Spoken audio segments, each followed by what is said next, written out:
So yun, part 2 po tayo. Namamatay po ang ating isang cellphone. Balit na po natin.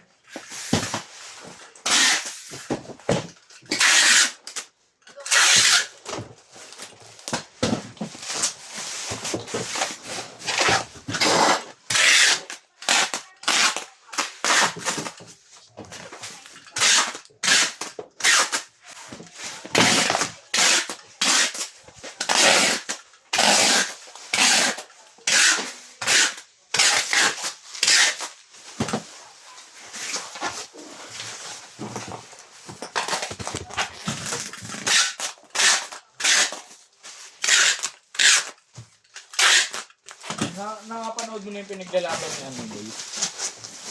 Ni Bong Revilla. Ay, Bong Revilla. Robin pa din. Pinapataas niya yung sahod up to 1,000.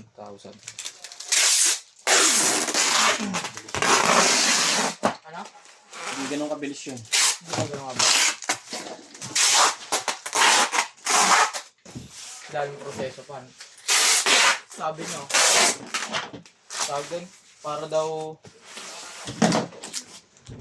may nagsasalita na ano na mas lalong hihina yung benta nila ng mga negosyo kasi marami na silang pera. Sabi ni Robin Padilla. Eh mali ka eh. Pag mas maraming pera, mas maraming bibili kayo kasi marami silang pera. No?